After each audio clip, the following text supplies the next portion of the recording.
Hi friends, आज से हम सोल एंड 2 की और एक न्यू एपिसोड को देखने वाले हैं। एपिसोड की शुरुआत में हमें साव को देखते हैं जो बुरी तरह से पिट के ग्राउंड के बाहर जाके हवा खा रही थी। मैच के दौरान दोनों टीम के पास बराबर का पॉइंट था। इसके बाद हमें लोंग हाउचियान को दिखाया जाता है जो ग्राउंड के बीचों बीच खड़ा होकर अपना सीना चौड़ा करके दहाड़ मार रहा था। कहता है नेक्स्ट राउंड में कौन सा माइकलाल आने वाला है। उसको देखते ही क्यूआर की तो फट के 4 हो गई थी। वो कहती है ये सांड तो अभी सबकी फाड़ने वाला है। टीचर भी उसके साथ हाँ भी भर देते हैं। दूसरे तरफ एक लड़की को दिखाया जाता है जो कह रही थी मेरा सांड तो आज सबकी चटनी बनाकर ही देगा। नेक्स्ट राउंड के लिए सुसेनसी जा रहा था लेकिन उसे पीछे से जियान ननन रोक के कहने लगती है मेरा बाबू तुम्हें सेफली वापस आना ही होगा, बाद में हम दोनों मिलके पानी पूरी खाने जाएंगे। जियान ननन पहले से वो सांड को देख के डरी हुई थी, इसीलिए वो सुसेनसी को पहले से ही सावधान करवा रहा था। अगर जरा सा भी नजर हटी तो दुर्घटना घटी। अपनी बंदी का बातें सुनते ही सुसेनसी का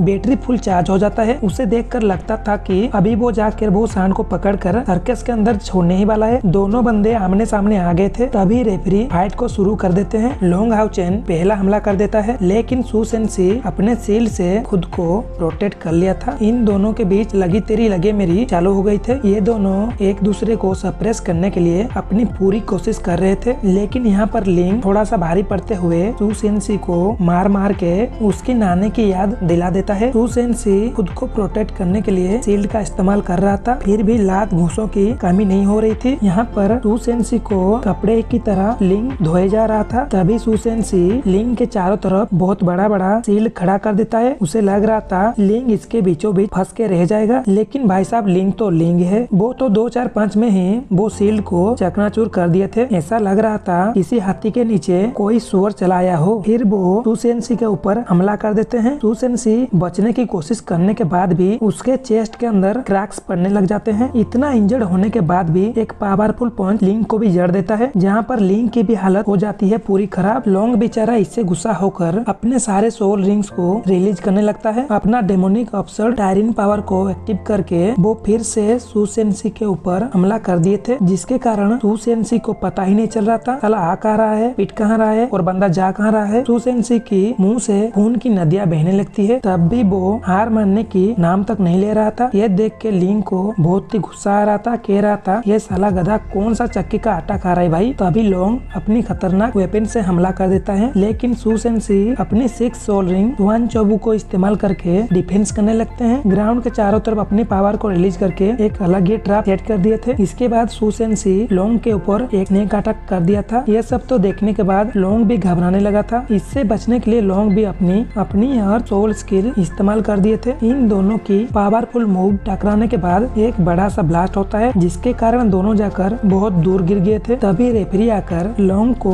गोल्ड मेडल देकर कहते हैं आज की विजेता आप ही हो। दूसरे तरफ सुसेनसी को उसकी बंदी आकर कहती है चिंता मत कर पगले, उस सांड से बच के आ गया, यही तेरे लिए बहुत बड़ी बात है, क्योंकि जियान ननन भी उस सांड को देखकर पहले से ही डरी हुई थी। इसके बाद रेफरी टीम बैटल को ऐलान कर दिया। तभी बहन आकर रेफरी से रिक्वेस्ट करती है पहले इस ग्राउंड को ठीक कर दीजिए, इसके बाद हम फाइट करना शुरू कर देंगे। हुआओ भी समझ जाता है वो लड़की उसकी टीम के लिए टाइम निकाल रहा था। हुआओ भी कुछ नहीं कहता क्योंकि उसको भी थोड़ा सा टाइम चाहिए था, इसीलिए वो भी कुछ नहीं कहता। लेकिन हमारा रेफरी था उल्टी खोपड़ी वाला, वो कहता कि मैच आज ही होगा। वो एक टूल को बाहर निकाल के ग्राउंड को ठीक करने लगता है और वो कुछ ही समय में पूरी तरह से ठीक भी हो जाता है। तभी बहन बेबे के पास आकर कहता है ध्यान रखना जैसे किसी भी मेंबर का जान ना चली जाए। बेबे भी कहता है चिंता मत कर डार्लिंग, आज तक तो हमने एक चींटी तक नहीं मारी तो इंसान क्या खाक मारेंगे। तभी फ्लैशबैक में दिखाया जाता है कि रेफरी को क्राउन प्रिंस ने पर्सनली बुलाकर ये बताया था कि चाहे कुछ भी हो जाए टांग सेक्ट और सेक्ट टेबल को इसी ग्राउंड में ज्यादा से ज्यादा परेशानियों का सामना करना पड़े। रेफरी भी सर झुका के हाँ भर देता है। तभी हमें ग्राउंड का सीन दिखाया जाता है। दोनों टीम आमने सामने आकर खड़े हो जाते हैं और एक दूसरे की आधार कार्ड निकाल कर खुद की एंट्रो देने लगते हैं और इसी के साथ ये एपिसोड हो जाता है खत्म।